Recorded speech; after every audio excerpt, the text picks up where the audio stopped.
Welcome back. From comeback playoff victories to crushing losses, best summed up by two words: wide right, no goal, anyone. Good or bad, Buffalonians just can't seem to help themselves when it comes to reliving our many storied sports moments.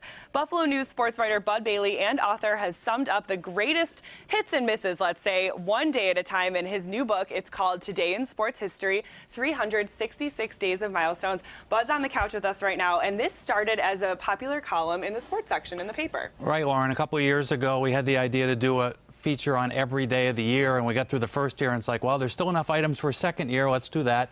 And it was very, very popular. I got a ton of emails from people just saying, oh, yeah, I remember that game in 1946. How nice of you to bring it back. And so a book seemed like the next step. And you know, when I first got the book yesterday, we were looking through it. I was kind of doing a random poll in the newsroom to say, you know, what are your top 3 or 4 or 5 sports moments in Buffalo that stand out the most to you? Of course, everyone comes up with wide right, no goal right away. Those are featured in here. But there's also a lot of stories that you wouldn't really know about unless you were to write about them. Yeah, and reviewing the history of Buffalo sports from 1862 to the present day, which is all covered. That's 150 years.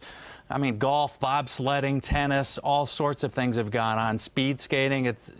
Buffalo has been a big city for a long time, and it's amazing just how many different events have been taking place in this area. Yeah, absolutely. Just to give our viewers an idea, I'm going to open up to today, October 2nd.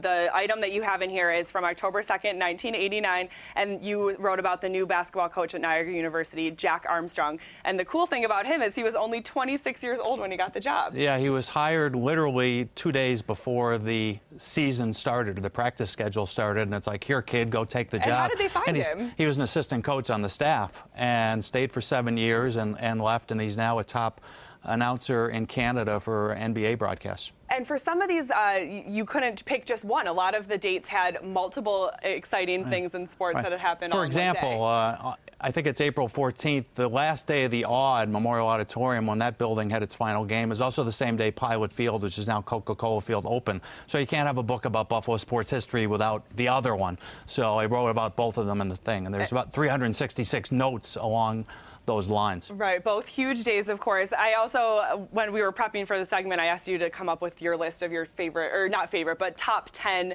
Buffalo sports moments. Of course, about 4 of those were Super Bowl losses. Yeah, there's some sadness and a couple. There's also a lot to celebrate in this book. Yeah, I mean, just having NBA or NHL and NFL teams have been very nice. There have been great victories, the 2 AFL championships, and of course, everybody's favorite.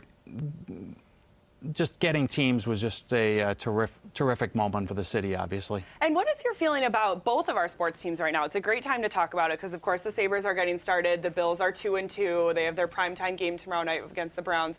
What is your kind of general feeling of the sports? Well, being a Syracuse University graduate, I have to be upbeat. I have to be upbeat about the new coach, Doug Marrone, because he went to Syracuse before coming here, and I think he'll get the team going in the right direction eventually.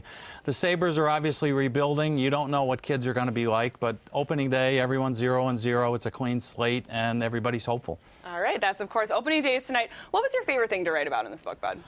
The little things that people don't know about. I mean, in 1908, the Bisons used a little person, a dwarf, if you will, as in the 9th inning of a late season game, and he got a single and scored a run, so he hits 1,000 forever. There's a lot of little things I think people just don't know about because they're really obscure from the past, and that was the most fun to research. Everybody likes to talk about the Winter Classic game and the comeback game against the Oilers, but to find things about Ben Hogan winning a tournament at Brookfield Country Club and the U.S. Open being held here in 1912.